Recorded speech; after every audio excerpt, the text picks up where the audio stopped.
അങ്ങനെ 750 രൂപയുമായി ഡൽഹിക്ക് ട്രെയിൻ കയറി അവിടുന്ന് ഒരു വലിയ കമ്പനി അല്ലേ, ഹാവൽസ് പോലൊരു വലിയ കമ്പനിയിൽ ജോലി ലഭിച്ച്. എന്നാൽ പിന്നീട് വലിയ ചലഞ്ചായിരുന്നു. കേരളത്തിലേക്കാണ് ആദ്യ പോസ്റ്റിംഗ് കിട്ടുന്നത്. അപ്പോൾ നമ്മൾ പ്രത്യേകിച്ച് ഒരു ലേഡിയാണ്, അത് 21-22 വയസ്സ് പ്രായം, ലാംഗ്വേജിൻ്റെ പ്രശ്നം.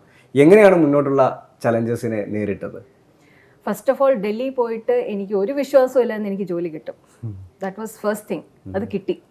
അത് കിട്ടിയപ്പോഴത്തേക്കും തിരിച്ച് ആ ഒരു സന്തോഷത്തിലും എക്സൈറ്റ്മെന്റിലും നാട്ടിൽ വന്നു കഴിഞ്ഞപ്പോഴാണ് പിന്നീടുള്ള ചാലഞ്ചസ് ഞാൻ ഫേസ് ചെയ്യാൻ തുടങ്ങി. അതിനകത്ത് ഏറ്റവും പ്രൈം ചാലഞ്ച് താങ്കൾ പറഞ്ഞ പോലെ ലാംഗ്വേജ്. എനിക്ക് മലയാളം എഴുതാനോ വായിക്കാനോ ഫ്ലുവൻ്റ് ആയിട്ട് വർത്താനം പറയാൻ പോലും അറിയത്തില്ല.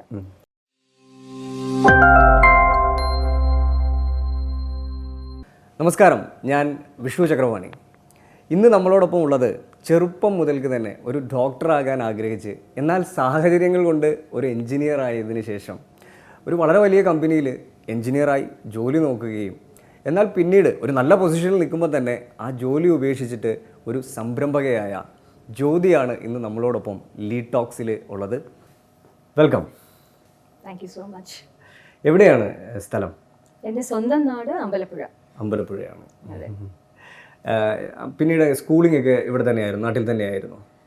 ആക്ച്വലി ഞങ്ങൾ ജനിച്ച് അമ്പലപ്പുഴയാണെങ്കിലും വളർന്ന എല്ലാം നോർത്ത് ഇന്ത്യയിലായിരുന്നു. എൻ്റെ അച്ഛൻ വിലായ് സ്റ്റീൽ പ്ലാന്റ്സിൽ മെറ്റലർജിസ്റ്റ് ആയിരുന്നു. സോ ഞങ്ങൾ പല നാടുകളിലും we were actually travelling because of his assignment. ഞങ്ങൾ അമൃത്സർ, മണ്ഡി ഗോവിന്ദ്ഗഡ്, ലുധിയാന, പിന്നെ പൂനെ, ഡൽഹി, പിന്നെ ഞങ്ങൾ ഫൈനലി സെറ്റിൽ ചെയ്തത് ബിദർ എന്ന് പറഞ്ഞ സ്ഥലത്ത്, നോർത്ത് കർണാടക. അതുകൊണ്ട് തന്നെ എന്നെ മലയാളം ഒട്ടും ഫ്ലുവൻ്റ് അല്ലേ, വെരി ബാഡ് ഇൻ മലയാളം. അതിനുശേഷം സ്കൂളിങ്ങിന് ശേഷം എന്തായിരുന്നു സംഭവിച്ചത്? സ്കൂളിങ്ങിന് ശേഷം ആക്ച്വലി 5th സ്റ്റാൻഡേർഡിലായിരുന്നപ്പം actually I lost my father. I was in 5th standard. എനിക്കൊരു അനിയത്തി, അമ്മ സ്കൂൾ ടീച്ചറായിരുന്നു. So schooling days were very bad financially. ഞങ്ങൾ വളരെ സ്ട്രഗിൾ ചെയ്തു. ബിക്കോസ് യു ക്യാൻ അണ്ടർസ്റ്റാൻഡ് ഒരു സ്കൂൾ ടീച്ചറിന്റെ ഒരു സാലറിയും 2 പെൺകുട്ടികളും വെളി താമസിക്കുന്നു. So life was very big struggle. So എൻ്റെ അമ്മയുടെ കൂടെ അന്ന് 5th സ്റ്റാൻഡേർഡ് തൊട്ട് ഞാൻ അന്ന് ട്യൂഷൻ എടുക്കുമായിരുന്നു. എനിക്കും ഒരു 4th സ്റ്റാൻഡേർഡ് വരെയുള്ള കുട്ടികൾ ഞാനും അമ്മയുടെ കൂടെ ഷെയർ ചെയ്തിട്ട് ഞാൻ ട്യൂഷൻ പഠിപ്പിച്ച് അമ്മയെ ഹെൽപ്പ് ചെയ്യുമായിരുന്നു. സോ എൻ്റെ സ്കൂളിംഗ് ഡേയ്സ് എന്ന് പറഞ്ഞാൽ പറയാനായിട്ട് ഒന്നുമില്ല, സ്ട്രഗിൾ മാത്രമേ ഉള്ളൂ. ഞാൻ സ്കൂളിൽ നിന്ന് വരിക, യൂണിഫോം പോലും മാറാതെ കുട്ടികളെ ട്യൂഷൻ എടുക്കുക, അമ്മയെ സപ്പോർട്ട് ചെയ്യുക. അത് കഴിഞ്ഞിട്ട് ആക്ച്വലി എൻ്റെ മെയിൻ എയിം ജീവിതത്തിൽ ഒരു ഗൈനക്കോളജിസ്റ്റ് ആവണം, ഒരു ഡോക്ടർ ആവണം. അതിനുവേണ്ടി തന്നെ ഞാൻ സ്ട്രഗിൾ ചെയ്ത് പഠിച്ചു. പക്ഷേ എനിക്കൊരു അനിയത്തിയുണ്ട്. പുള്ളിക്കാരി എന്നെക്കാട്ടിലും ഒരു 1.5 വയസ്സ് ഡിഫറൻസേ ഉള്ളൂ. ഞാൻ എൻട്രൻസ് എക്സാം എല്ലാം എഴുതി, എല്ലാത്തിലും നല്ല മാർക്ക് കിട്ടി. പക്ഷേ ആ മെഡിക്കൽ സയൻസിലേക്ക് പോകാനുള്ള ഒരു സ്ട്രഗിൾ എന്ന് പറഞ്ഞാൽ ഫിനാൻസ് ആയിരുന്നു. എന്നെ ഡോക്ടറാക്കി കഴിഞ്ഞാൽ എൻ്റെ അനിയത്തിക്ക് പഠിക്കാൻ പിന്നെ മൈ മദർ കനോട്ട് അഫോർഡ്. അപ്പം അത് ഞാൻ മാറ്റി, എൻ്റെ ആഗ്രഹം മാറ്റി വെച്ച് then I actually came into electrical engineering. എനിക്ക് ഒട്ടും ഇഷ്ടമല്ലായിരുന്നു പഠിക്കാൻ. ഇലക്ട്രിക്കൽ എഞ്ചിനീയറിംഗേ എനിക്ക് ഇഷ്ടമല്ലായിരുന്നു ആക്ച്വലി. ഞാൻ ഒരിക്കലും ആഗ്രഹിച്ചില്ല ഞാൻ എഞ്ചിനീയർ ആവണം, ഡോക്ടർ തന്നെ ആവണം എന്നായിരുന്നു. But then there was no choice. പിന്നെ ഞാൻ ഇലക്ട്രിക്കൽ എഞ്ചിനീയറിംഗ് ഓപ്റ്റ് ചെയ്തു. പക്ഷേ ഓപ്റ്റ് ചെയ്ത സമയത്ത് 1st, 2nd സെമിസ്റ്ററിൽ നിറച്ച് പെൺകുട്ടികൾ. ബിക്കോസ് മൾട്ടിപ്പിൾ ബ്രാഞ്ചിലെ ആൾക്കാരെല്ലാം ആ സമയത്ത് സിംഗിൾ ക്ലാസ്സിലായിരിക്കും. When it came on to 3rd semester, actually VTU എന്ന് പറഞ്ഞ യൂണിവേഴ്സിറ്റിയിൽ 1st, 2nd സെമിസ്റ്റർ ക്ലിയർ ആയാൽ മാത്രമേ then you can go to the 3rd semester. അങ്ങനെ ഒന്ന് കുറെ ആൾക്കാർ പോയി.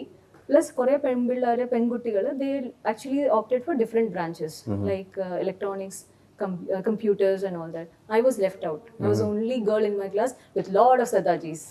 ഞാൻ പഠിച്ച എല്ലാം ഗുരു നാനക് ദേവ് എഞ്ചിനീയറിംഗ് കോളേജ് എന്ന് പറഞ്ഞിട്ട് സദാജീസ് college. So I was only girl in the class. So that was my journey. പഠനശേഷം എന്താണ്, ഇലക്ട്രിക്കൽ എഞ്ചിനീയറിംഗ് പഠനശേഷം എന്താണ് സംഭവിച്ചത്? പഠനശേഷം ആക്ച്വലി നമുക്കൊരു ഇന്റേൺഷിപ്പ് ഉണ്ടായിരുന്നു. It was optional. If you want to do it you can do it, but I opted for it. എന്നിട്ട് ഞാൻ ഹാവൽസ് പറഞ്ഞ കമ്പനിയിൽ ഒരു ഇന്റേൺഷിപ്പിന് വേണ്ടിയിട്ട് പോയി. അന്ന് നമ്മുടെ മുമ്പിൽ ഒരേ ഒരു കാര്യം, ജോലി കിട്ടണം. ഈ 3 സംഭവങ്ങൾ മാത്രമേ ഉള്ളൂ. അപ്പം നമ്മളെ സംബന്ധിച്ചിടത്തോളം ഏതെങ്കിലും കമ്പനി പോവുക, പഠിക്കാൻ പറ്റുന്ന പഠിക്കുക, ദെൻ ഇമ്മീഡിയറ്റ്ലി ജോലിക്ക് കയറുക. അങ്ങനെ ഞാൻ ഹാവൽസിൽ പോയി. അവിടെ by chance actually I got to meet the director of the company of finance. ഹാവൽസിന്റെ ഫിനാൻസ് ഡയറക്ടർ അന്ന് മിസ്റ്റർ രാജേഷ് ഗുപ്ത. അപ്പൊ ആ പുള്ളിക്കാരനെ കണ്ടു ഞാൻ. അദ്ദേഹം എനിക്ക് ഒരു ഓപ്പർച്യൂണിറ്റി തന്നു to do internship in the company. അന്ന് ഹാവൽസിന്റെ ബാദലി എന്ന് പറഞ്ഞ സ്ഥലത്തായിരുന്നു ഇവരുടെ switch gear unit, MCBs and distribution boards ഉണ്ടാക്കുന്ന യൂണിറ്റ് ആയിരുന്നു. അവിടെ ഞാൻ ഇന്റേൺഷിപ്പ് ചെയ്യാൻ പോയി. ഇന്റേൺഷിപ്പ് ചെയ്തിട്ട് I submitted the report to the company. Finally mister Rajesh ഗുപ്തയെ ഞാൻ കണ്ടു. ഒരു താങ്ക്സ് പറയാനായിട്ട് മാത്രം പോയത് ഓഫീസിൽ. എനിക്ക് പുള്ളിക്കാരൻ എന്നെ എന്ത് കണ്ടു എന്ന് എനിക്കറിയില്ല. പുള്ളിക്കാരൻ പറഞ്ഞു, Jyoti, if you want a job please come back. ആ ഒരു വാക്ക്, ആ ഒരു sentence gave me lot of energy. പിന്നെ ഞാൻ പഠിച്ചു, ഡിസ്റ്റിങ്ഷനോടെ ഞാൻ പാസ്സായി കഴിഞ്ഞിട്ട് പിന്നെ എൻ്റെ മുമ്പിൽ എന്താ, ജോലി മാത്രം. ഒരു സൈഡിൽ ലോൺ, ഒരു സൈഡിൽ ഭയങ്കര ഫിനാൻഷ്യൽ ക്രൈസിസ്. അപ്പോൾ ഇന്റേൺഷിപ്പിന് ശേഷം എന്താണ് തീരുമാനിച്ചത്? ഹാവൽസിലേക്ക് തന്നെ തിരിച്ചു പോകാൻ തീരുമാനിച്ചോ? എന്തായിരുന്നു അത്? ഡെഫിനറ്റ്ലി, ബിക്കോസ് ആ ഒരു ഇന്റേൺഷിപ്പ് കഴിഞ്ഞിട്ട് രാജേഷ് ജി പറഞ്ഞു, if you want a job come back. അത് ഈ ഒരു എൻറ്റയർ സെമിസ്റ്റർ എൻ്റെ തലയിൽ കിടന്ന് കറങ്ങുക. നല്ല മാർക്ക് വാങ്ങിച്ചു, ബിക്കോസ് ഹാവൽസ് ജോലി കിട്ടും. ഒരു ഉറപ്പ് പറഞ്ഞു, അതും director finance. But definitely I had no other option other than going to Delhi. അപ്പം ഞാൻ എന്ത് ചെയ്തു, ആ സമയത്ത് വെറും 750 രൂപയാണ് എൻ്റെ കയ്യിൽ. ടിക്കറ്റൊക്കെ ബുക്ക് ചെയ്ത് കഴിഞ്ഞിട്ട് ട്രെയിനിലുള്ള ഫുഡൊക്കെ അമ്മ തന്നു. Then I had only 750 rupees. അതും വെച്ചിട്ട് രണ്ടും കൽപ്പിച്ച് ഡൽഹി പോയി. I went to Delhi. Okay, Raj Narayan മാർഗിലായിരുന്നു ഞങ്ങളുടെ കോർപ്പറേറ്റ് ഓഫീസ് ഹാവൽസിന് അന്ന്. അപ്പം അവിടെ ഒരു 8:30 ആയപ്പോൾ എത്തിയിട്ട് ഞാൻ അവിടെ സോഫയിൽ വെയിറ്റ് ചെയ്യുക. ബിക്കോസ് ഈ രാജേഷ് ജിയെ ഞാൻ ഒരു പ്രാവശ്യം കണ്ടുള്ളൂ, ദാറ്റ് ടു ഫ്യൂ മിനിറ്റ്സ്. പുള്ളിക്കാരൻ എന്നെ ഓർക്കോ, പുള്ളിക്കാരനെ ഞാൻ തന്നെ മറന്നു. ഹൗ ഹി ലുക്സ് കുറേ ആലോചിച്ചിട്ട് മനസ്സിലാകുന്നില്ല, ആ ഫേസ് റീകളക്ട് ആകുന്നില്ല. But then I thought I will wait. Rajesh ജിയുടെ ഒരു ക്വാളിറ്റി എന്താണെന്ന് വെച്ച് കഴിഞ്ഞാൽ, though he was a top guy of the company, he use to come before time to the office. 9 മണി ഓഫീസ് ടൈം ആണെങ്കിൽ he use to come very early. അപ്പം ഞാൻ സോഫയെ വെയിറ്റ് ചെയ്ത സമയത്ത് he was just walking by. അപ്പം ഞാൻ വിചാരിച്ചു, ഇത് തന്നെയാണോ രാജേഷ് ഗുപ്ത? ഞാൻ വിചാരിച്ചു ഇങ്ങനെ വെയിറ്റ് ചെയ്തു. But he walked in front of me, he came back and he asked me, Jyoti ji. I am like, $1 million കിട്ടിയ സന്തോഷം ആ സമയത്ത്. He recognized me. That was something very important. Then he said, you wait 5 minutes, I'll call you. 5 minutes കഴിഞ്ഞിട്ട് he called me back. He said, you want a job? I said, yes, I want a job. I came for a job. He asked me only 2-3 questions. One, manufacturing വേണോ the marketing വേണോ? Okay. മാനുഫാക്ചറിങ്ങിൻ്റെ ഞാൻ ഇന്റേൺഷിപ്പിന് പോയ സമയത്ത് I suffered a lot, because അവിടുത്തെ ആ ഒരു കെമിക്കലിൻ്റെ smell. Because I was very unhealthy, I was not very healthy then. അപ്പോൾ നമുക്ക് ആ സ്മെല്ലൊക്കെ അടിച്ച് കഴിയുമ്പോൾ വൈകുന്നേരം ആകുമ്പോൾ I use to feel dizzy. അപ്പം ഞാൻ ആ സമയത്ത് എൻ്റെ മുമ്പിൽ മാർക്കറ്റിംഗ് എന്ന് പറഞ്ഞു. പക്ഷെ മാർക്കറ്റിങ്ങിനെ കുറിച്ച് ഒന്നും എനിക്കറിയില്ല, because I was a pure electrical engineer directly from the college. Results are not out, അത്രയും ഫ്രഷ് ഒരു കാൻഡിഡേറ്റ്. അപ്പോൾ I said marketing. Then he told me, you want which place in India to work? Option തന്നു, north, east, south, west. അപ്പം ഞാൻ പറഞ്ഞു south. എന്തിനാ അങ്ങനെ പറഞ്ഞതെന്ന് എനിക്കില്ല. I said south. സൗത്ത് വീണ്ടും he gave me option, Karnataka, Andhra, Tamil Nadu or Kerala. അപ്പം ഞാൻ സേഫ്റ്റി പിൻ ഇങ്ങനെ ആലോചിച്ചിട്ട് കേരള എന്ന് പറഞ്ഞു. കേരള എന്ന് പറഞ്ഞു കഴിഞ്ഞിട്ട് then he said, okay, you can join from next week. My interview is over. I was so shocked. I said, sir, I don't have any experience. He said, you are ambitious. I can see that fire in your eyes. I'm sure you will perform. All the best പറഞ്ഞു. ഞാൻ next week I came and joined in Havells Cochin branch. അങ്ങനെ 750 രൂപയുമായി ഡൽഹിക്ക് train കയറി. അവിടുന്ന് ഒരു വലിയ company അല്ലേ, ഹാവൽസ് പോലൊരു വലിയ കമ്പനിയിൽ ജോലി ലഭിച്ച്. എന്നാൽ പിന്നീട് വലിയ ചലഞ്ചായിരുന്നു. കേരളത്തിലേക്കാണ് ആദ്യ പോസ്റ്റിംഗ് കിട്ടുന്നത്. അപ്പോൾ നമ്മൾ പ്രത്യേകിച്ച് ഒരു ലേഡിയാണ്, അത് 21-22 വയസ്സ് പ്രായം, ലാംഗ്വേജിൻ്റെ പ്രശ്നം. എങ്ങനെയാണ് മുന്നോട്ടുള്ള ചലഞ്ചസിനെ നേരിട്ടത്? ഫസ്റ്റ് ഓഫ് ഓൾ ഡൽഹി പോയിട്ട് എനിക്ക് ഒരു വിശ്വാസവും ഇല്ലാന്ന് എനിക്ക് ജോലി കിട്ടും. That was first thing. അത് കിട്ടി. അത് കിട്ടിയപ്പോഴത്തേക്കും തിരിച്ച് ആ ഒരു സന്തോഷത്തിലും എക്സൈറ്റ്മെന്റിലും നാട്ടിൽ വന്നു കഴിഞ്ഞപ്പോഴാണ് പിന്നീടുള്ള ചാലഞ്ചസ് ഞാൻ ഫേസ് ചെയ്യാൻ തുടങ്ങി. അതിനകത്ത് ഏറ്റവും പ്രൈം ചാലഞ്ച് താങ്കൾ പറഞ്ഞ പോലെ ലാംഗ്വേജ്. എനിക്ക് മലയാളം എഴുതാനോ വായിക്കാനോ ഫ്ലുവൻ്റ് ആയിട്ട് വർത്താനം പറയാൻ പോലും അറിയത്തില്ല. ബിക്കോസ് ഞങ്ങൾ വളർന്ന എല്ലാം നോർത്ത് ഇന്ത്യയിലും സൗത്ത് ഇന്ത്യയുടെ ഡിഫറെൻറ്റ് സ്റ്റേറ്റ്സിലായപ്പം മൾട്ടി ലാംഗ്വേജ്. ഈവൻ ഞാൻ പറഞ്ഞില്ല, എൻ്റെ വീട്ടിൽ എൻ്റെ സിസ്റ്ററിൻ്റെ കൂടെ ഞാൻ വഴക്കുണ്ടാക്കുന്നത് ഹിന്ദിയിലാണ്. ഞങ്ങൾ ഇപ്പോഴും ഹിന്ദിയിലാണ് വർത്താനം പറയുന്നത്. ബിക്കോസ് അതായിരുന്നു ഞങ്ങളുടെ ഫ്ലുവൻസി. മലയാളം വളരെ കുറച്ച് ഞങ്ങൾ യൂസ് ചെയ്യത്തുള്ളായിരുന്നു. ഓക്കെ, അത് കൂടാതെ നെക്സ്റ്റ് തിങ് എന്ന് വെച്ച് കഴിഞ്ഞാൽ, ഒരു ഇലക്ട്രിക്കൽ എഞ്ചിനീയറിംഗ് പഠിച്ച ഒരു കുട്ടി ഒരു ഇത്രയും എക്സ്പീരിയൻസ് ഉള്ള ബാക്കി ആൾക്കാരുടെ കൂടെ ഒരു എഞ്ചിനീയർ എന്ന് പറഞ്ഞൊരു ടാഗോടെ വരുന്നു. മാർക്കറ്റിംഗിൽ നിന്ന് ആരും എഞ്ചിനീയേഴ്സ് ഇല്ല, ഫസ്റ്റ് ടൈം. പിന്നെ എനിക്ക് വേണ്ടി തന്നെ കമ്പനി എഞ്ചിനീയർ മാർക്കറ്റിംഗ് എന്ന് പറഞ്ഞിട്ടൊരു ഡെസിഗ്നേഷൻ തന്നു. By actually because otherwise the first designation അന്ന് ഹാവൽസിലെ സെയിൽസ് ഓഫീസർ എന്ന് പറഞ്ഞ ഒരു ഡെസിഗ്നേഷനാണ്. അപ്പം അത് കിട്ടിക്കഴിഞ്ഞ് വന്നപ്പോഴത്തേക്കും challenges, because every day you need to survive in this environment. Because male dominant office, male dominant market, male dominant society. So it was a big challenge. I had to undergo a lot to survive in that challenge. പ്രത്യേകിച്ച് marketing ആണ് നമ്മുടെ ജോലി അല്ലേ? അപ്പോൾ എങ്ങനെയാണ് പ്രത്യേകിച്ച് നമുക്ക് അവിടെ നമുക്ക് കസ്റ്റമേഴ്സിനെയൊക്കെ ഈ സമയത്ത് കൊണ്ടുവരാനായിട്ട് സാധിച്ചോ? അല്ലെങ്കിൽ ഹാവൽസിലെ ഒരു ഗ്രോത്ത്, ആ ഒരു പ്രൊഫൈൽ എങ്ങനെയാണ് ബിൽഡ് ചെയ്തത്? 2002 ആക്ച്വലി ഈ കേരളത്തിൽ ഈ കമ്പനിയുടെ പല ബ്രാഞ്ചസും അന്നൊരു സിസ്റ്റമാറ്റിക് അപ്രോച്ച് അല്ലായിരുന്നു. See there was no professional approach. ആൾക്കാർ വരുന്നു, അടുത്ത ദിവസം തൊട്ട് മാർക്കറ്റിൽ പോകുന്നു. പക്ഷെ മാർക്കറ്റിങ്ങിൽ വന്നപ്പം ആരെ മീറ്റ് ചെയ്യണം, എന്ത് ചെയ്യണം, എവിടെ നിന്ന് തുടങ്ങണം, ഒരു ട്രെയിനിങ്ങും ഇല്ല. അവർ ജസ്റ്റ് പെർഫോം ചെയ്യാൻ പറയുക. അപ്പോൾ ആരെ മീറ്റ് ചെയ്യണം? അപ്പോൾ എന്നെ സംബന്ധിച്ചിടത്തോളം ഞാനൊരു എഞ്ചിനീയർ ആണ്. അപ്പോൾ എന്നോട് പറഞ്ഞു തരുന്നില്ല ഇവരെങ്ങനെ ഞാൻ ഡീൽ ചെയ്യണം, ആരെ ഡീൽ ചെയ്യണം എന്ന്. കുറേ ആൾക്കാരെ കാണണം, കച്ചവടം ഉണ്ടാക്കണം. അപ്പം ഞാൻ വിചാരിച്ചു ഈ ഡോർ സ്റ്റെപ്പ് എല്ലായിടത്തും ഡോർ ടു ഡോർ പോയിട്ടാണോ മാർക്കറ്റ് ചെയ്യേണ്ടത്? Then slowly people, I started approaching them, asking them what is my job, what exactly am I supposed to do. പിന്നെ അവർ പറഞ്ഞു നമ്മളുടെ സ്വിച്ച് അങ്ങനത്തെ സാധനങ്ങൾ architects through, interior designers through നമുക്ക് canvas ചെയ്തിട്ട് അവരുടെ അടുത്തുനിന്ന് ബിസിനസ് വാങ്ങിക്കണം. അപ്പോൾ പിന്നെ ആരുടെ അടുത്തും ലിസ്റ്റ് ഇല്ല, ആർക്കിടെക്ട്സിന് ലിസ്റ്റ് ഇല്ല. ഓരോ അടുത്ത് ഞാൻ പോയി അന്വേഷിച്ച് ആർക്കിടെക്ട്സിൻ്റെ എല്ലാം ലിസ്റ്റ് ഉണ്ടാക്കി. I started making it little professional. പിന്നെ ഓരോരുത്തടുത്ത് പോകാൻ തുടങ്ങി. പോകുമ്പോഴെന്താ ഇവരോട് എന്ത് സംസാരിക്കണം എന്ന് അറിയത്തില്ല. Because I M not a MBA graduate. എനിക്ക് മാർക്കറ്റിങ്ങിനെ കുറിച്ചൊന്നും അറിയത്തില്ല. അപ്പോൾ പ്ലെയിൻ ആയിട്ട് പോയി പറയാം, സർ ഞാൻ ഇന്ന കമ്പനിയിലാണ്, I am an engineer by my qualification, I join marketing, ഇതാണ് ഞങ്ങളുടെ പ്രോഡക്റ്റ്, എനിക്ക് എന്താണോ കമ്പനി പെർഫോം ചെയ്യണം, I need your support, over. പിന്നെ I was that blunt, I was that because എനിക്കറിയില്ല. പക്ഷേ there were lot of good people, architects, lot of good people who supported me because I was so genuinely talking to them, supported me. പിന്നെ എൻ്റെ അങ്ങോട്ടേക്കുള്ള സ്ട്രഗിളിലൊക്കെ because of our hard work, നല്ല homework ചെയ്യും ഞാൻ. ഒരാൾ ഒരു കാര്യം പറഞ്ഞാൽ, ഒരാൾ അസൈൻമെൻറ്റ് തന്നാൽ, ഒരു സൈറ്റിൽ പോകണം, വിസിറ്റ് ചെയ്യണം, കസ്റ്റമേഴ്സിനെ കാണണം, കറക്റ്റായിട്ട് ചെയ്യും. അവർക്ക് വേണ്ട കാര്യങ്ങളൊക്കെ എല്ലാം ചെയ്ത് വന്നപ്പോൾ then people started understanding me that yes she can do it. ഒരു കോൺഫിഡൻസ് ബിൽഡായി ആൾക്കാരുടെ ഉള്ളിൽ. അങ്ങനെയാണ് എൻ്റെ മാർക്കറ്റിങ്ങിലുള്ള ഒരു ചെറിയ ടെന്യൂർ തുടങ്ങിയത്. ഹാവൽസിലപ്പോൾ നമ്മളൊന്ന് റെക്കഗ്നൈസ് ചെയ്ത് തുടങ്ങിയോ? ഈ ഒരു അത്യാവശ്യം കോൺട്രാക്ടേഴ്സ് അല്ലെങ്കിൽ ആർക്കിടെക്ട്സിനെയൊക്കെ നമുക്ക് പരിചയപ്പെടാൻ തുടങ്ങി, നമ്മുടെ പ്രൊഡക്റ്റുകളൊക്കെ അവർക്ക് സെല്ല് ചെയ്യാൻ തുടങ്ങി. അപ്പോൾ എങ്ങനെയാണ് ഹാവൽസിലെ വളർച്ച അതിനുശേഷം? ഹാവൽസിൽ ഞാൻ 17 years വർക്ക് ചെയ്തു, സിംഗിൾ കമ്പനിയിൽ തന്നെ 17 years വർക്ക് ചെയ്തു. പിന്നെ ഞാൻ slowly my performance started giving me results. നല്ലപോലെ ആർക്കിടെക്ട്സിനെ എല്ലാം ക്യാൻവസ് ചെയ്തു, കോൺട്രാക്ടേഴ്സ്, ഇലക്ട്രിക്കൽ എഞ്ചിനീയേഴ്സ് ഇങ്ങനെ വന്നപ്പോഴത്തേക്ക് ഇതൊരു ഒരു ചെയിനാണ്. ബിക്കോസ് ഓൺലി ആർക്കിടെക്റ്റിനെ മാത്രം കണ്ടാൽ നടക്കത്തില്ല. അതിനെ അസോസിയേറ്റഡ് ആയ ഇൻറ്റീരിയർ ഡിസൈനറെ കാണണം, കോൺട്രാക്ടേഴ്സിനെ കാണണം, ഇലക്ട്രീഷ്യൻസിനെ കാണണം, എന്നാലേ ആ ലൂപ്പ് ഫോം ആവത്തുള്ളൂ. അങ്ങനെ ചെയ്ത് we started closing big orders. അത് കഴിഞ്ഞപ്പോഴത്തേക്കും then my journey towards that company became more fast. Then I got promoted. പിന്നെ അത് കഴിഞ്ഞപ്പോഴത്തേക്കും എന്ത് പറ്റി, we had to build a team. Big challenge again. പിന്നെ ഒരു ചാലഞ്ച്, ഒരു ഫീമെയിൽ ഒരു ലീഡറിനെ ആർക്കും ആക്സെപ്റ്റ് ചെയ്യാൻ പറ്റത്തില്ല. ഒരു female leader, lot of male. It was a big challenge.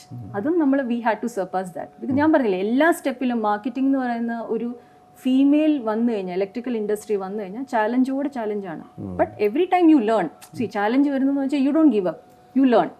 That is how you learned. And finally 2012, to be precise 2012, കേരളത്തിൽ നിന്ന് 72 ആർക്കിടെക്ട്സിനെ സിംഗിൾ ഹാൻഡഡ്ലി കോർഡിനേറ്റ് ചെയ്തിട്ട് I took them to our factories in Delhi. ഹാവൽസിന്റെ ആർക്കിടെക്ടിന്റെ അടുത്ത് ഒരു അപ്പോയിന്റ്മെന്റ് കിട്ടാൻ തന്നെ വളരെ പാടാണ്. Because they are designated people and people who give less time to the company people. Very hard to crack them. 72 ആർക്കിടെക്ട്സിനെ ഡൽഹി കൊണ്ടുപോയപ്പോഴത്തേക്ക് entire Havells witness this. Chairman Shri Qimat Rai Guptaji, he was so impressed. ഒരു കേരളത്തിൽ നിന്ന് ഒരു പെൺകുട്ടിക്ക് ഇത് ചെയ്യാമെങ്കിൽ then he made it as a rule that everybody should canvas and bring people to the factory. Because Havels എന്താണ് നമ്മൾ വർത്താനം പറയുമ്പോൾ they are not understanding Havels എന്താണ്. കണ്ടു കഴിഞ്ഞാൽ seeing is believing. That I proved in Havels. അന്ന് തന്നെ chairman hosted dinner for these people. 72 ആർക്കിടെക്ട്സിനെയും ഡിന്നർ ഹോസ്റ്റ് ചെയ്തു in his residence. Then finally when I came back to the office, 2 ദിവസം കഴിഞ്ഞ് ഞാൻ വന്നപ്പോഴത്തേക്കും ഒരു എൻവലപ്പ് കണ്ടു എൻ്റെ ടേബിളിൽ. അപ്പം ഞാൻ വിചാരിച്ച ഏതെങ്കിലും ഒരു പോളിസി, LIC പോളിസിയുടെ എന്തെങ്കിലും റിമൈൻഡർ ലെറ്റർ ഒന്ന് മാറ്റി വെച്ചു.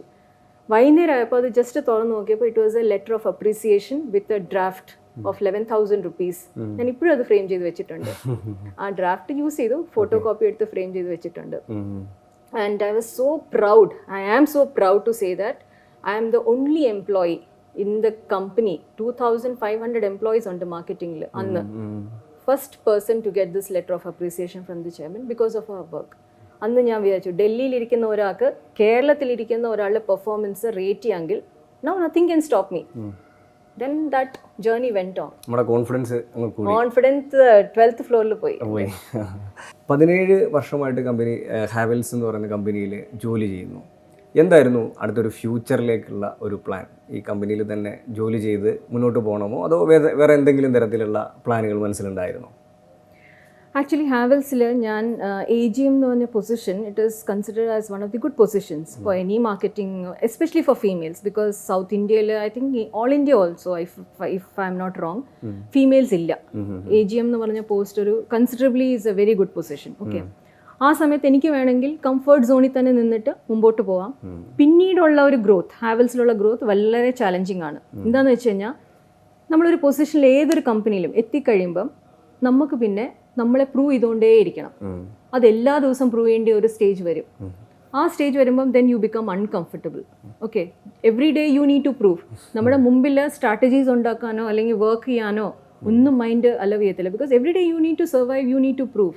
ആ ഒരു സ്റ്റേജ് വന്നപ്പോൾ എനിക്ക് തന്നെ തോന്നി now I'm in a good position, I should start something of my own. ഇതൊരു ചെറിയ സീഡായിട്ട് തുടങ്ങിയതാണ് മൈൻഡിൽ. ബിക്കോസ് എൻ്റെ മുമ്പിൽ ലോൺ ഉണ്ട്, വലിയ റിസ്ക് എടുക്കണം, there is no buddy to support me. എന്ത് ചെയ്യണം? ഞാൻ പല ആൾക്കാരോടും ചോദിച്ചു എനിക്കിങ്ങനെ ബിസിനസ് സ്റ്റാർട്ട് ചെയ്യണം. എല്ലാവരുടെ അടുത്തുനിന്നും I am so sorry to tell you negative ഫീഡ്ബാക്സാണ് കിട്ടിയത്. ബിക്കോസ് അവർ പറയുന്ന പോയിന്റ്സ് അവരെന്നോട് കെയറിങ് ആയിട്ടായിരിക്കും പറയുന്നത്. ഫസ്റ്റ് പറയുന്നത് ഒരു പെണ്ണ് ഇലക്ട്രിക്കൽ ഇൻഡസ്ട്രിയിൽ സ്വന്തമായിട്ട് തുടങ്ങുന്നു, അതൊരു ചാലഞ്ച് ആണെന്നാണ് പറയുന്നത്. രണ്ടാമത്തത് കുറേ പൈസ വേണം, ഹ്യൂജ് ഇൻവെസ്റ്റ്മെന്റ് ഇസ് റിക്വയർഡ്.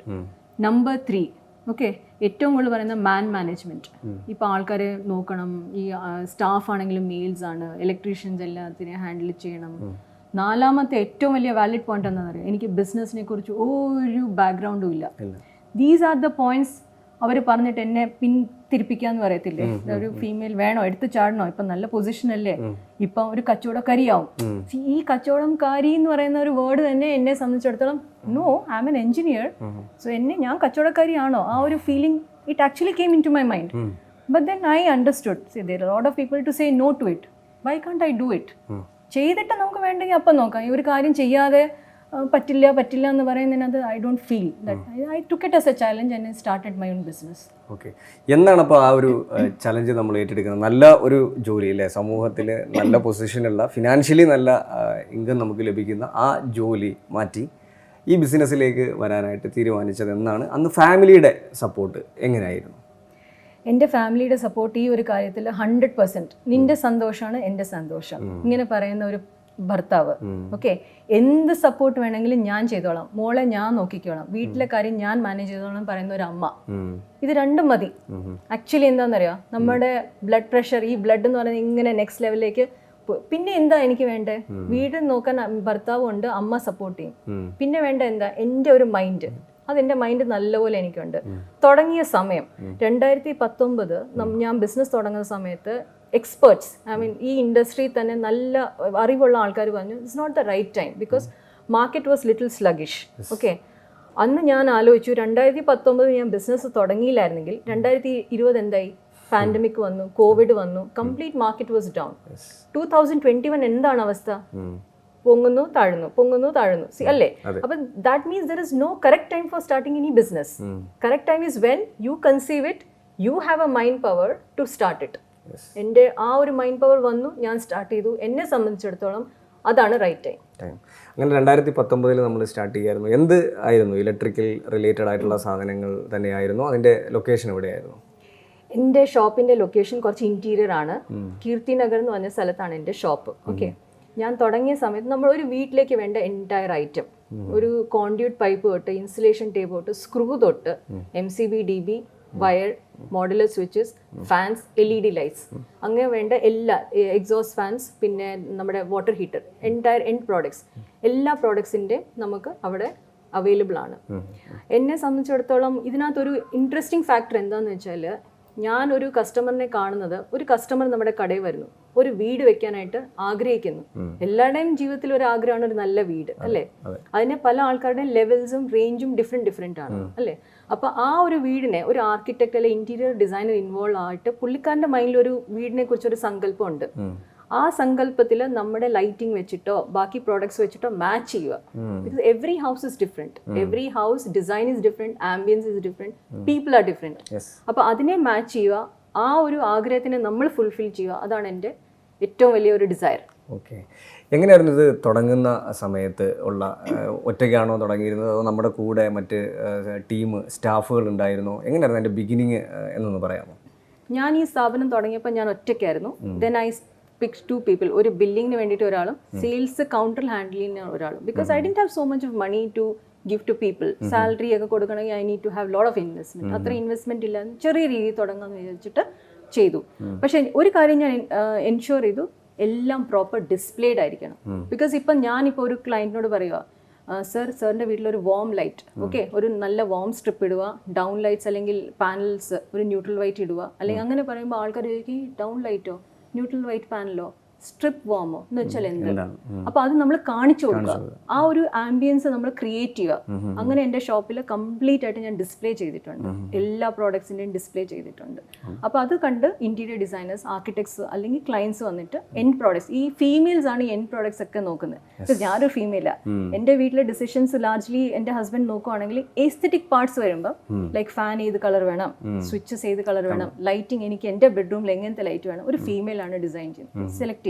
അപ്പൊ ആ ഒരു ഫീലിംഗ് എനിക്കുണ്ട്, അതെനിക്ക് കുറച്ചുകൂടെ ഹെൽപ്പ് ആവും. പ്ലസ് ഇലക്ട്രിക്കൽ എഞ്ചിനീയറിംഗ് നോളജ്, നമ്മളിപ്പോൾ ഒരു റൂമിൽ എത്ര ലക്സ് ലൈറ്റ് വേണം, ഓക്കെ, പഠിക്കുന്ന ഏരിയയിൽ എത്ര ലക്സ് ലൈറ്റ് വേണം, കിച്ചണിൽ പോകുമ്പം ലൈറ്റിന്റെ കളർ എന്തായിരിക്കണം, ഓക്കെ, അങ്ങനെ വരുന്ന ഡിഫറെന്റ് ഒരു stage of means different parts of the house വരുമ്പം lighting plays a lot of role. Switch എന്ന് പറഞ്ഞാൽ ഏതെങ്കിലും ഒരു സ്വിച്ചിന്റെ പ്ലേറ്റും എടുത്താൽ മതി, ലൈറ്റിംഗ് അങ്ങനെയല്ല. So we guide the customer correctly. നമ്മൾ ഷോപ്പ് സ്റ്റാർട്ട് ചെയ്യുന്നു, പ്രത്യേകിച്ച് ലേഡിയാണ്, നമുക്ക് മാർക്കറ്റിനെ പറ്റിയിട്ട് അത്ര പരിചയമില്ല.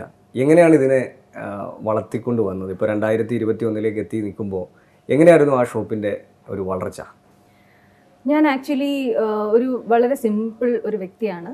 എനിക്ക് റോക്കറ്റ് സയൻസ് ഒന്നും അറിയത്തില്ല, okay, very blank I am talking about. Okay, നമ്മളെ സംബന്ധിച്ചിടത്തോളം ഞാൻ എൻ്റെ കടയിൽ ഇൻകോർപ്പറേറ്റ് ചെയ്യുന്ന ഓരോ ചെറിയ കാര്യങ്ങൾ, ഞാൻ ഒരു കസ്റ്റമറായിട്ട് എങ്ങനെ എനിക്ക് ട്രീറ്റ്മെൻറ്റ് കിട്ടി, അതിൽ നിന്ന് പഠിച്ചിട്ടുള്ള കാര്യങ്ങൾ, നല്ല കാര്യങ്ങളാണെങ്കിൽ നല്ല കാര്യങ്ങൾ ഇംപ്ലിമെൻറ്റ് ചെയ്യുക. നമ്മളെ ഹേർട്ട് ചെയ്ത പല കടകളിൽ പോയിട്ട് നമുക്ക് ഹേർട്ടായിരിക്കുന്ന കാര്യങ്ങൾ ചെയ്യാതെ ഇരിക്കുക. അങ്ങനത്തെ ചെറിയ ചെറിയ കാര്യങ്ങൾ ഞാൻ ചെയ്യാറുള്ളൂ. അതിനൊരു എക്സാമ്പിൾ വേണമെങ്കിൽ ഞാൻ പറയാം. ഓക്കെ, വളരെ ചെറിയ എക്സാമ്പിളാണ്. ഞാനൊരു ദിവസം ഒരു വലിയ ടെക്സ്റ്റൈൽ ഷോപ്പിൽ പോയിട്ട് എൻ്റെ ഒരു സെർവൻറ്റിന് ഒരു ഗിഫ്റ്റ് കൊടുക്കാമെന്ന് വിചാരിച്ചിട്ട് ഒരു സാരി വാങ്ങിക്കാൻ പോയി. സാരി വാങ്ങിക്കാൻ പോയപ്പോൾ ഭയങ്കര പ്രതീക്ഷയോടെയാണ് പോയത്. ആക്ച്വലി ആ ചേച്ചിക്ക് സാരി വാങ്ങിക്കാം, നാളെ വരുമ്പോൾ ചേച്ചി ഹാപ്പി ആവും. അപ്പം ആ ചേച്ചിക്ക് ഇത്രയും വണ്ണമുണ്ട്, ഈ കളറാണ്, അപ്പം പുള്ളിക്കാരിക്ക് ഈ കളേഴ്സൊക്കെ നമുക്ക് ഓപ്റ്റ് ചെയ്യാം എന്നൊക്കെ പറഞ്ഞ് സന്തോഷത്തിൽ ഡോർ അവർ തുറന്നു വന്നു. കയറിയപ്പോഴത്തേക്കും ഫസ്റ്റ് ക്വസ്റ്റ്യൻ എന്നോട് ചോദിച്ചത് എന്ത് വാങ്ങിക്കാനാണ് വന്നത്. ഞാൻ പറഞ്ഞു എനിക്ക് സാരി. എന്താണ് നിങ്ങളുടെ റേഞ്ച്, നിങ്ങൾക്ക് എത്ര രൂപയുടെ സാരിയാണ് വേണ്ടത്? ഈ ഒരു ക്വസ്റ്റ്യൻ ചോദിച്ചോടെ ആക്ച്വലി എന്ത് പറ്റിയെന്ന് വെച്ച് കഴിഞ്ഞാൽ ഞാൻ ആ ഒരു സന്തോഷത്തിന് എവിടെയോ ഒരു സ്പീഡ് ബ്രേക്കർ വന്ന പോലെ എനിക്ക് ഫീൽ ചെയ്തു. അപ്പം ഞാൻ പറഞ്ഞു ഒരു 1500 to 2000 സാരി. ആ ഒരു എനർജി ആ എക്സിക്യൂട്ടീവ് സെയിൽസ് പേഴ്സണിൽ നിന്ന് നഷ്ടപ്പെട്ടിട്ട് യു ക്യാൻ സെക്കൻഡ് ഫ്ലോറിൽ പോവാ, ലെഫ്റ്റ് അവിടെയാന്ന് പറഞ്ഞു. പക്ഷെ എൻ്റെ മനസ്സിലുണ്ടായിരുന്ന ആ എക്സൈറ്റ്മെന്റ് ഇല്ലേ, ആ സാരി വാങ്ങിക്കാൻ പോകുമ്പോഴൊക്കെ ഡള്ളായിരുന്നു. ബിക്കോസ് അവർ ഒരു 25,000 rupees സാരി എന്ന് പറയുമ്പോൾ ഡിഫറെൻറ്റ് ട്രീറ്റ്മെന്റ് കൊടുക്കുക, ഒരു 40,000 സാരി എന്ന് പറയുമ്പോൾ ഡിഫറെൻറ്റ് ട്രീറ്റ്മെന്റ് കൊടുക്കുക, 1000 രൂപയുടെ സാരി എന്ന് പറയുമ്പോൾ ഡിഫറെൻറ്റ്. അപ്പം അതിന് they are classifying the customers depending on their levels. അത് ഞാൻ അന്ന് ഡിസൈഡ് ചെയ്തു, ഞാൻ എന്ത് ബിസിനസ് തുടങ്ങിയാലും ഫോർ മീ കസ്റ്റമർ, ഓട്ടോറിക്ഷയിൽ വരുന്ന ഒരു കസ്റ്റമർ ആണെങ്കിലും ഒരു ബെൻസ് കാറി വരുന്ന കസ്റ്റമർ ആണ്, for me everybody will be same because they are my customers irrespective of they are buying A bulb or they are buying lakhs. Because നാളെ ഒരു ഓട്ടോക്കാരൻ വന്നിട്ട് ഒരു ബൾബ് വാങ്ങിക്കുമ്പോൾ ആ ചേട്ടാ എന്ത് വേണം മര്യാദയോട് ചോദിക്കുന്നതും അവര് നാളെ ചിലപ്പോൾ നമുക്ക് കൂടുതൽ ബിസിനസ് കൊണ്ടുതരും. വേർഡ് ഓഫ് മൗത്ത് അല്ലേ? That is one thing I have decided. Number 2, ഒരു ചെറിയ എക്സാമ്പിൾ, വീണ്ടും ഒരു എക്സാമ്പിൾ പറയാം. ഞാൻ സെയിൽസിലായിരുന്നപ്പോൾ ഞാൻ പല കടകളിലൊക്കെ പോകും ഓൺ മൈ വിസിറ്റ്. അവിടെ പോകുമ്പോൾ ഈ ഇലക്ട്രീഷ്യന്മാര് കഷ്ടപ്പെട്ട് ഈ തുണ്ട് കടലാസിലെ ഒരു ലിസ്റ്റൊക്കെ ആയിട്ട് വരും, കോൺഡ്യൂട്ട് പൈപ്പ്, ബെൻഡ്, ജോയിന്റ് എന്നൊക്കെ പറഞ്ഞു വരും. അത് വന്നിട്ട് ഒരു കൗണ്ടറിൽ കൊടുക്കുമ്പോൾ ഫസ്റ്റ് ആ കൗണ്ടറിൽ സെയിൽസ്മാൻ ചോദിക്കും എന്താ വേണ്ടേ, നിങ്ങൾക്ക് എന്താ വേണ്ടേ, നിങ്ങൾക്ക് എന്താ വേണ്ടേ, ഈ ആറ്റിറ്റ്യൂഡാണ്. അപ്പൊ അവർ അവിടെ ഇരിക്കും, ഞാൻ തരാം. പക്ഷെ എൻ്റെ കട വരുമ്പോൾ അങ്ങനെയല്ല. എൻ്റെ കട വരുമ്പം ആ ഒരു ഇലക്ട്രീഷ്യൻ വയസ്സായാലും ഒന്നിലെ ചേട്ടാ അല്ലെങ്കിൽ സർ, നമുക്കൊരാളെ സാറിന് വിളിച്ചുകൊണ്ടൊന്നും നമ്മൾ ചെറുതാകുന്നില്ല. അവർക്ക് കെയർ കൊടുക്കുക, അവർക്ക് സന്തോഷം കൊടുക്കുക. ഇവിടുന്ന് അവർ പോകുമ്പോൾ ഹാപ്പി ആയിട്ട് പോവുക, റെസ്പെക്റ്റോടെ പോവുക. ബിക്കോസ് അവരൊന്നും ഇല്ലെങ്കിൽ നമുക്ക് ബിസിനസ് ഇല്ല. അവരാണ് നമ്മുടെ mediators between the clients and the dealer. These electricians are the main mediators. അപ്പോൾ ആ ഒരു സന്തോഷം അവർക്ക് കൊടുക്കുക, റെസ്പെക്റ്റ് കൊടുക്കുക. Business will come. Attitude very important. എൻ്റെ സ്റ്റാഫിനോട് എപ്പോഴും ഞാൻ പറയാറുണ്ട്. ഫാമിലിയെ പറ്റി ഒന്ന് പറയുമോ? എൻ്റെ ഒരു ചെറിയൊരു ഫാമിലിയാണ്. എൻ്റെ ഭർത്താവ്, എൻ്റെ മോള്. ഓക്കെ, എൻ്റെ ഹസ്ബൻഡ് എൻ്റെ കൂടെ തന്നെ ഇലക്ട്രിക്കൽ ഇൻഡസ്ട്രിയിൽ ഞങ്ങൾ ഒരുമിച്ച് വർക്ക് ചെയ്തായിരുന്നു. ഇപ്പം പുള്ളിക്കാരൻ ലൂക്കർ LED ലൈറ്റ്സിലെ AGM ആണ്. എൻ്റെ മോൾ ഇപ്പം 10th സ്റ്റാൻഡേർഡിലാണ്, അശ്വതി A മേനോൻ. ഭർത്താവിൻ്റെ പേര് അശോക് കുമാർ. എൻ്റെ അമ്മയും കൂടെയുണ്ട്, ശ്രീദേവി കുഞ്ഞമ്മ. ഇതാണ് ഞങ്ങളുടെ ഒരു ചെറിയ കുടുംബം. എങ്ങനെയാണ് നമ്മുടെ ബിസിനസ്സിൻ്റെ ഇപ്പോഴത്തെ ഒരു അവസ്ഥ എങ്ങനെയാണ്? ഇപ്പോഴത്തെ ബിസിനസ്സിൻ്റെ അവസ്ഥ എങ്ങനെയാണെന്ന് വെച്ചാൽ ഞാൻ പറയാറുണ്ട്, വലിയ വലിയ MBA കോളേജസ്, ഓക്കെ, ഹാർവർഡ് എടുത്താലും any big colleges in the world, അവർക്ക് പോലും ഇപ്പോഴത്തെ സിറ്റുവേഷൻ, പാൻഡമിക് എന്ന് പറഞ്ഞ സിറ്റുവേഷനെ കുറിച്ച് ഔട്ട് ഓഫ് സിലബസ് ആണ്. Because nobody has undergone this situation. No MBA colleges can find out a solution for this. ഇങ്ങനത്തെ സിറ്റുവേഷനകത്ത് പോലും നമ്മുടെ ഒരു ഹാർഡ് വർക്ക് കാരണം I'm very happy to share that one of the electrical companies, ഇപ്പം ലൂക്കർ എന്ന് പറഞ്ഞൊരു ഇലക്ട്രിക്കൽ LED കമ്പനിയുണ്ട്. ആ കമ്പനിയുടെ 2019 I started my business. പക്ഷേ 2020 മാർച്ച് എത്തിയപ്പോഴത്തേക്കും I was spark light electricals number 2 ആയിരുന്നു all Kerala. Number 2 position. We did around 2.64 crores ചെയ്തു ലൈറ്റിംഗിൽ മാത്രം.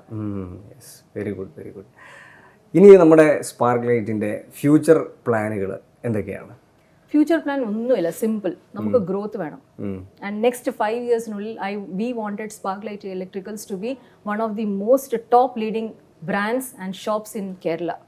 പിന്നെ അതിൻ്റെ ഏറ്റവും കൂടുതൽ ഇമ്പോർട്ടൻറ്റ് വേണ്ടത് നമ്മുടെ കസ്റ്റമർ ബേസ് ഇൻക്രീസ് ചെയ്യുക.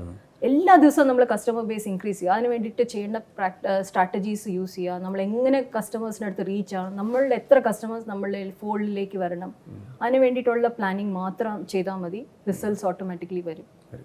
നമ്മൾ കേട്ടത് വളരെയധികം ഇൻസ്പയറിംഗ് ആയിട്ടുള്ള ഒരു സ്റ്റോറിയാണ്. കയ്യിൽ വെറും 750 രൂപയുമായിട്ട് ഹാവൽസ് പോലുള്ള ഒരു വലിയ കമ്പനിയിൽ പ്രതീക്ഷയോടുകൂടി ജോലിക്ക് ചെന്ന ഒരു ലേഡി. അവിടെ നിന്നും അവരുടെ തീക്ഷ്ണമായിട്ടുള്ള ആഗ്രഹം കാരണം ആ ജോലി ലഭിക്കുകയും ഹാവൽസിൻ്റെ വർഷങ്ങളായിട്ട് 17 വർഷത്തിനുള്ളിൽ ഹാവൽസിൽ തന്നെ ഒരു വലിയ പൊസിഷനിൽ എത്തി നിൽക്കുമ്പോൾ തൻ്റെ ജോലി ഉപേക്ഷിച്ചുകൊണ്ട് സംരംഭകത്വത്തിലേക്ക് ഇറങ്ങിയ ഒരു ലേഡി. സാധാരണ വനിതാ സംരംഭകർ അധികം കടന്നു വരാത്ത ഇലക്ട്രിക്കൽ എക്യുപ്മെൻറ്റ്സ്, അതിൻ്റെ ഷോപ്പ്, അതിലേക്ക് എത്തുകയും അവിടെ വളരെ വലിയ വിജയം വളരെ ചുരുങ്ങിയ കാലഘട്ടം കൊണ്ട് ഉണ്ടാക്കുകയും ചെയ്ത സംരംഭകയായ ജ്യോതി മാഡത്തിൻ്റെ കഥയാണ് നമ്മൾ കേട്ടത്. Thank you so much madam. എല്ലാവിധ ആശംസകളും. Thank you so much. എൻ്റെ ഒരേ ഒരു ആഗ്രഹം, എല്ലാ പെൺകുട്ടികളും ഇങ്ങനെ വലുതായിട്ട് തിങ്ക് ചെയ്യുക, ചെറുതായിട്ട് തിങ്ക് ചെയ്യരുത്. ഇലക്ട്രിക്കൽ ഇൻഡസ്ട്രി അല്ല, എല്ലാ ഇൻഡസ്ട്രിയിലും ഫീമെയിൽസ് ക്യാൻ ഡു ഇറ്റ്. ആഗ്രഹം ഉണ്ടെങ്കിൽ, ആ ഒരു ഫയർ ഉണ്ടെങ്കിൽ ആർക്കും എന്തും ചെയ്യാം. അതെല്ലാവരും മുമ്പോട്ട് വരണം. ഒരു ഇൻസ്പിറേഷൻ ആവട്ടെ എൻ്റെ ഒരു ചെറിയ കഥ എന്ന് ഞാനും ആഗ്രഹിക്കുന്നു. Thank you so much. Thank you.